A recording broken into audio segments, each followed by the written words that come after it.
This is Candor Talk. Thank you for tuning in. Let's get right into the show. But before we get into the show, don't forget to check out our website, sylviaexpress.com. Good evening, everybody. Thank you so much for tuning in to Candor Talk. And let me just get right into it. Well, the Republicans and Trump were unable to keep the government open. First, let me be crystal clear. This shutdown is the sole responsibility of the GOP and Trump. Any attempt to blame Democrats is disingenuous, and you know it. The Democrats are not the governing party. This is an issue of governance.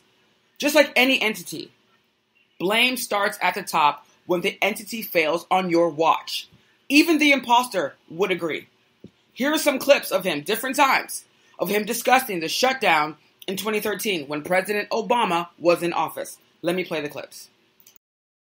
I hear the Democrats are going to be blamed and the Republicans are going to be blamed. I actually think the president would be blamed. If there is a shutdown, I think it would be a tremendously negative mark on the president of the United States. He's the one that has to get people together.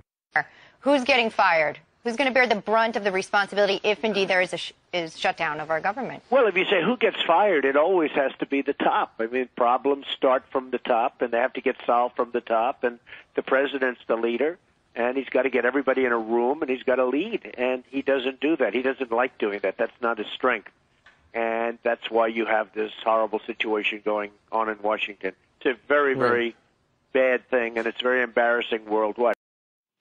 Okay, so that's the imposter in the White House basically talking about the shutdown in 2013. So, look, Trump, you outlined the guidelines applicable in this situation. When there's a shutdown, if it fails, the government fails to stay open, it falls on the president. However, this time it's actually true. Trump's erraticism and inconsistency made it difficult for anyone to negotiate a coherent deal. One day, he's willing to sign any bill and take the heat, and then the next day, he's not signing any bill that doesn't contain certain provisions. He's guided solely by what he hears on Fox and Friends and what he reads on Breitbart. The guy who has access to the greatest intelligent information in the world, and he's persuaded by Fox News and Breitbart. He is incapable of independent thinking because he simply doesn't know enough. He's unreliable on policy, and he's inept about governance. But he boxed his own party into a corner. They, the governing party, Republicans, can either negotiate a deal that embraces those promises the imposter made, such as including DACA, or take the heat for hundreds of thousands of people going unpaid for absolutely no reason. Millions are going to be inconvenienced for no reason because the government is shut down. And here's the deal. Mitch-McConnell claimed last night that even the Republicans want a deal on DACA. Here's a clip of him saying that the Republicans also care about the DACA issue. Here he is. Of illegal immigration into this debate. Now, having said that, there is a lot of sympathy in this body for doing something about the DACA kids. It's not like nobody's interested in that. We've been talking about it for 3 months. Okay, so here's the deal. If that is true, then just add it to the bill. All Mitch McConnell and them had to do was just add it to the bill. The truth is, the Republicans are too afraid of their bigoted base to stand up and support DACA. Their base will revolt if they pass any form of DACA or put any kind of DACA provision in that spending bill. So what they do is they continue to pretend like they're willing to negotiate a DACA deal at a later date to get Democrats to capitulate to the current agreement that they put. And that agreement lacks any provisions that the Democratic base want. They would continue to drag out any DACA negotiation until after the midterms, and Dems would have absolutely no recourse, and then all of these hundreds of thousands of kids will be set in this country without any real legitimate status. Democrats recognized that they were being hustled. And they refuse to capitulate. And I'm going to tell you something. I'm very, very proud of Democrats right now. I was really worried about them and the lack of the spinal cord, but they actually showed me something this time around that made me feel much more invigorated about the Democratic Party. But anyway, the failed negotiation falls squarely on Trump and the GOP. They cannot govern. They waited until the last minute to propose a spending bill.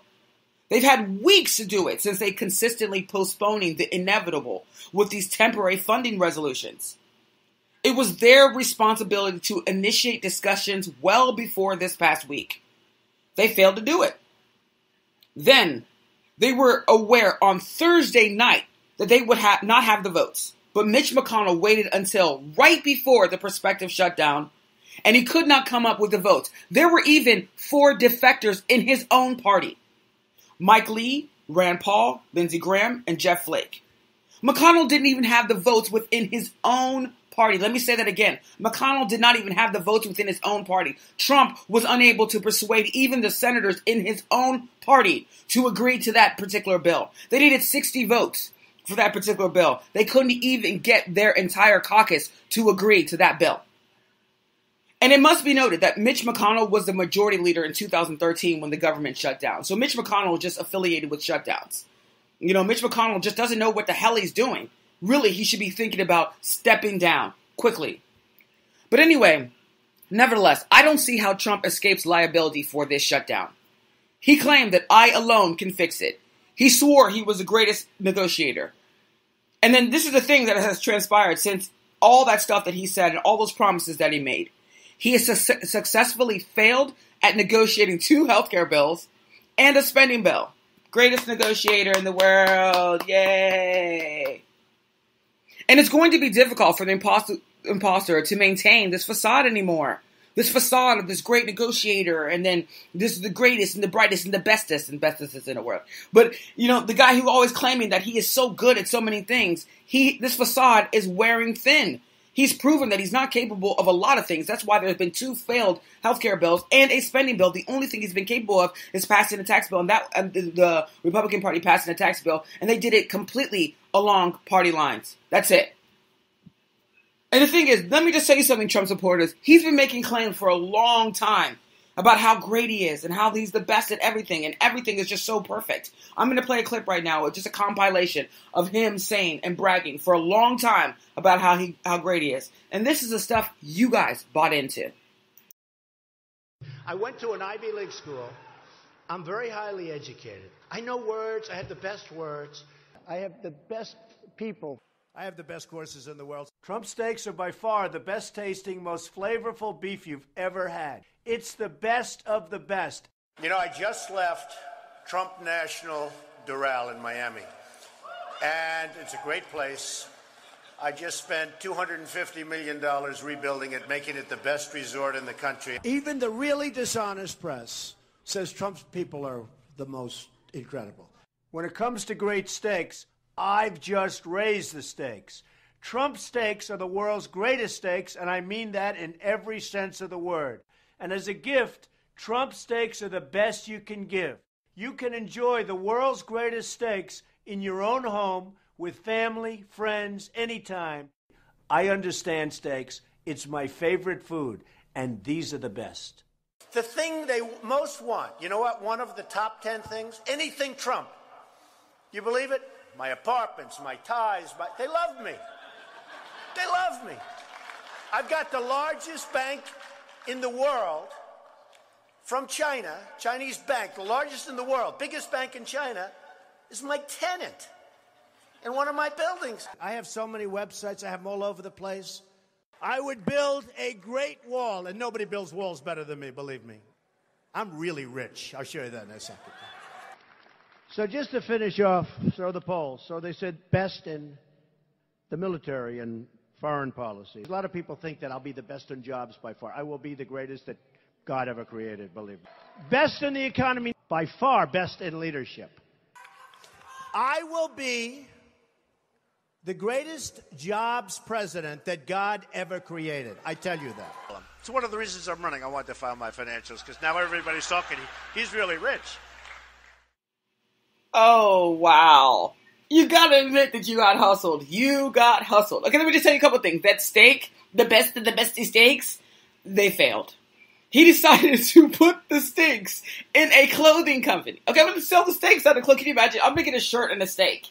Yeah, can I get a juicy steak over there? And then can I get that, like, white shirt over there? And then he says he's built the best wall. Nobody builds walls like me. Nobody builds walls like me. Okay, literally, what wall did you build? The ones at your towers? What wall did you build that was on a border anywhere in the world? Where did you build it? Tell us about that. And the jobs? Okay, great. Yeah, you're creating so many jobs. And so many companies are literally laying people off. Oh, they're not reporting that part about how people are laying people off all the place. And do people even buy your clothing anymore? That's interesting. But anyway, if you are a Trump supporter, you got hustled. The guy's been telling you he's the greatest and the best and the brightest all this time. And then you know what he gives you? No health care, no wall, no infrastructure plan. And then he shuts down the government where hundreds of thousands of people get paid through that government. That hurts the military, etc. Because he can't figure out in his own head what is coherent. So anyway, but also in other news, today is Trump's 1-year anniversary. He was supposed to go to Mar-a-Lago for a $100,000 per couple event and had to stay in D.C. because he actually has to act like he's not simply the imposter we know that he is. Here's a clip explaining how he didn't get to go on that poor little trip. Here it is. I'll be right back. Here's a clip. The shutdown forced President Trump to change his 1-year anniversary plans, which included a fundraising party in Florida. Major Garrett at the White House. President Trump was supposed to wake up at his Mar-a-Lago estate, but instead awoke in the White House residence, tweeting about the shutdown dawning on the anniversary of his inauguration. I, Donald John Trump, do solemnly swear. The Democrats wanted to give me a nice present, Mr. Trump wrote, adding the hashtag Democrat shutdown. We will face challenges. We will confront hardships, but we will get the job done.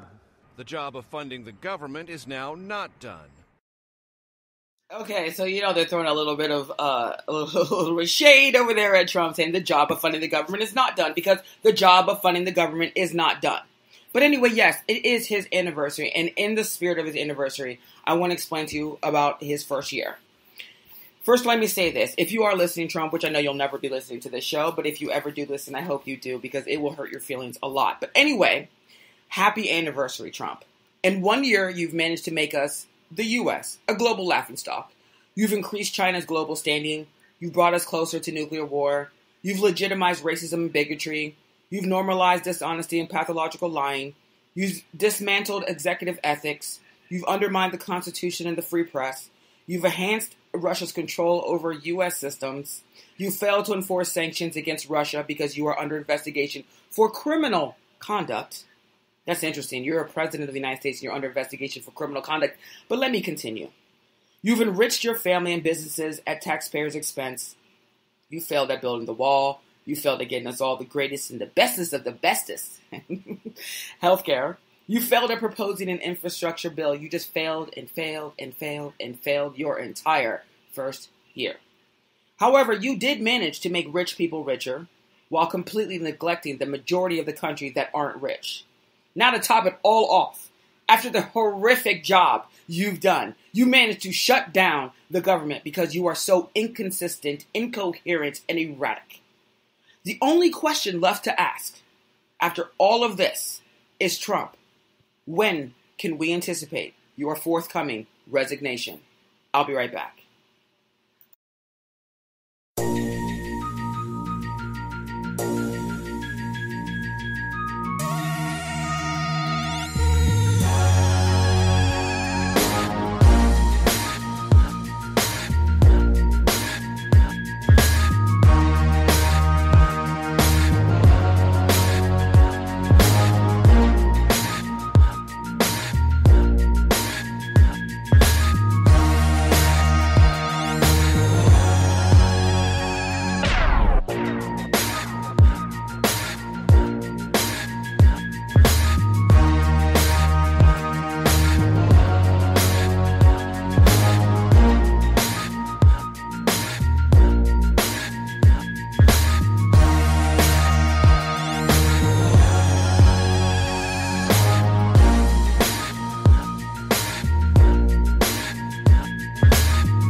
All right, guys, thank you so much for staying with us. This show is going to be a little bit shorter than most of the shows that I typically do on Saturdays because I actually have a lot of work to do. But anyway, nevertheless, this shutdown thing was so important to me that I felt compelled to make sure that I did this Saturday show. And there's so many other things that are going on in the imposters administration. So many things that are happening around the world that I think are important. So I'm going to talk about some of those things real quickly. Like today, there was a women's march all over the globe where hundreds of thousands, over 1 million people, I think they said, around the globe basically went out and marched and protested the imposter in the White House and the outrageous ineptitude of the United States government. Also, more women will be running for office, and they've encouraged more people to register to vote. And let me just tell you something. The resistance is fierce. And for hundreds of thousands of people in the United States and millions over the globe to be out there protesting in freezing weather, that should tell you how bad things are for Trump. He didn't win hearts over after his inauguration. He created even more fierce resistance that people are now taking action to stop him by registering to vote and actually running for office. So I'm so proud of all those women who came out today, basically, and just marched all over the world against this imposter. Because honestly, it's very important that people continue to stand up against this guy. We all have to figure out a way to do it in our own way. Whatever you can do, if it's using social media, or if it's creating your own show, or if it's, writing your senators or congresspeople, or registering people to vote, or if it's, applying to basically run for office, whatever it is that you're going to do, everybody has to get engaged, and women all over the world are leading this charge, and it just has to be acknowledged. We are leading this charge. It has been women, for the most part, have been the ones that have been the fierce opponents of the imposter in the White House. So I'm proud of all the women out there, and I just need to make sure that we recognize that there is this resistance that's out there, and that women are out there opposing this guy, and that we're not alone in this fight, ladies and gentlemen. We're all in this together, and we're going to continue to fight until this imposter is removed from the White House. And I have said this multiple times and on multiple shows, that the imposter in the White House will not last his entire term. He'll either be impeached, they'll invoke the 25th Amendment, or he'll resign. And that I am very comfortable saying. And the reason why I'm comfortable saying that is because the pressure is going to get too much. This shutdown was a catastrophe for him. This is a guy who I just played a clip, told you he was the best at everything. There is nothing that he cannot do. But he wasn't able to keep the government open. He wasn't able to get the 2 healthcare bills to actually pass. He wasn't able to negotiate those things. People are recognizing that he's a fraud. People are recognizing that he's an imposter. And that's why women all over the world are coming out and saying, no, we've had enough. That's it. We're done. And so I'm just grateful for all the women that came out today. And then there's another thing that happened.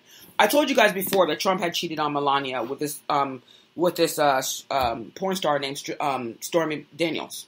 I told you guys that in a previous show. I actually did an entire show, I think it was on Wednesday, in relation to that. But I told you guys that wasn't even the biggest issue to me with the fact that he cheated on his wife. It was the fact that he cheated on his wife with a porn star. But it's even worse now for him, even from a legal perspective, because they're claiming that he might have violated campaign finance laws by paying Stormy-Daniels off to keep quiet during the campaign. Now, remind you, he paid her I think $130,000 to keep quiet about their affair while he was during his campaign. The only reason why you pay somebody that kind of money, somebody who's not even litigating against you, this is not somebody who filed a lawsuit against you for anything.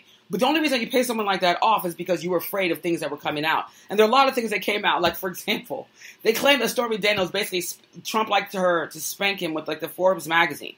That's the most disgusting thing I've ever heard. It's so depraved and disgusting. But nevertheless, that's what they're claiming. But the thing that's really of consequence here is that this is probably going to go to Mueller as well. Because it's not just the fact that you had an affair with your wife, which is not something that would get you impeached or for them to vote the 25th Amendment or even force you to resign, especially in this particular climate when the Republicans are completely spineless. But nevertheless, it's the fact that you might have violated the law that's going to be the biggest hindrance to his presidency, is the fact that you have an additional thing that they're going to add in terms of investigating you. I mean, Trump's presidency is literally just tanking. It's going down in two. One, this facade of I'm the greatest, I'm the best, it is literally just getting dismantled right in front of our eyes. We all knew that he was a fraud. I mean, look at all the businesses that he failed at. Trump Vodka, Trump Steaks, Trump's Water, Trump Shuttle, Trump Airlines, Trump Magazine, all these things. There's numerous Trump University. We can go on and on and on, but all the things he failed at. We knew that he was just an egregious business person. But for some reason, Trump supporters decided to believe him, and now all of a sudden, things are just falling apart all around him. He can't keep up the facade. The charade is coming to an end. The political theater is no longer as exciting and enticing as it used to be. And then now the criminality that's associated, affiliated with him, and the criminality he was likely engaged in, is now coming back to haunt him. He was so reckless in his behavior. And now they're finding out that there was likely a payment to Stormy-Daniels, which means he could have broken campaign finance laws. So that's another thing that's happening to him. And then finally, Bannon. I told you guys before that Bannon was going to be cooperating. The mainstream media wanted you to believe that he wasn't going to cooperate and that he was deliberately trying not to cooperate. I told you guys that it was a strategy because he did not want to be the person that looked like Judas. He didn't want to look like the person that had voluntarily given information to Mueller or to Congress. So he gets subpoenaed by Mueller, and which means that he would have to testify before the grand jury, which means he would have been under oath. And that means that he could have been subject to perjury claims if he lied to the grand jury. So the thing is, what he decided to do instead of that is he worked out a deal with Mueller to actually give give an interview to the investigators and not be under grand jury subpoena. And Mueller agreed. And the reason why Mueller would agree to that is Mueller probably thinks that he's going to cooperate. And another thing, too, is that it also insulates him from being looked like he voluntarily gave information. He can still argue, I was forced to give information to the investigators because they subpoenaed me. And the only way to get out of that subpoena was for me to voluntarily give information. He can still insulate himself from looking like the Judas, the scorned Judas that went and tried to take down the Trump administration, at the same time still being able to take down the Trump administration. And let me just say something before I go to another break. Let me just say something that I think needs to be clear. This Russia investigation and all the details that come from the Russia investigation, what I've realized is that there is this fatigue that happens that's setting in, I think, for all of us, including myself, where even things that when you get new revelations about Russia and what transpired in the Russia investigation, it's not as interesting or as inspiring or as encouraging or anything else as it was before because it's just like there is no conclusion. Let me just tell you guys something. These investigations take years. Part of the problem is that this little drip, drip, drip of information, after a while, starts to frustrate people because people are like, when is he going to be, oh my God, when are they going to conclude? And when are we going to hear about what's going to happen next? And when are they going to remove him? And when is impeachment going to happen? Look, it could take Mueller years to be able to come up with a report to give to Congress. It could take him years. This investigation is going to take a long time.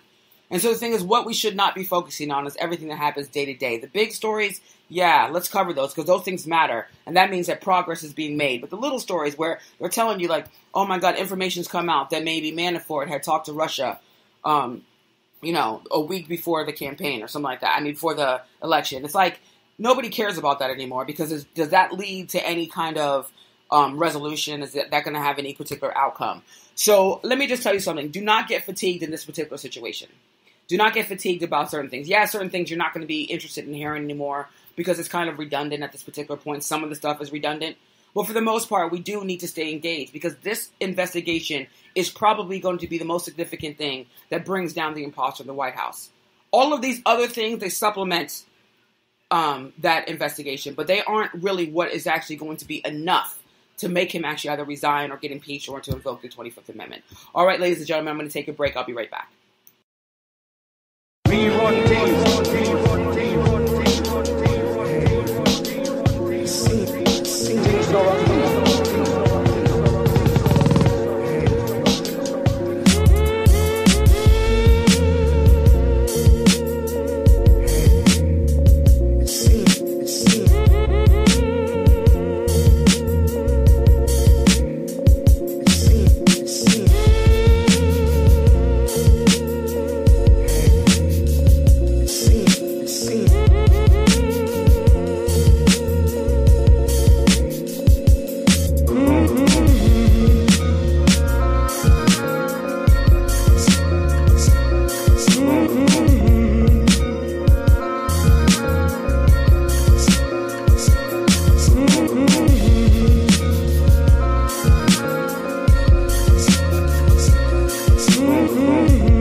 All right, ladies and gentlemen, that's it for me today. Like I said, this show was going to be a lot shorter. So I thank you guys so much for tuning in. Don't forget to go to sylviaexpress.com. That will be in the description box. So you can go check us out at sylviaexpress.com. It's our website. There are other videos on our videos page. I also did a show yesterday, or Wednesday, I think it was, or it might have been yesterday, excuse me, on the Trump shutdown. So you should go and listen to that because I explain a little bit more on my position on why this should solely be blamed on the Republicans and Trump.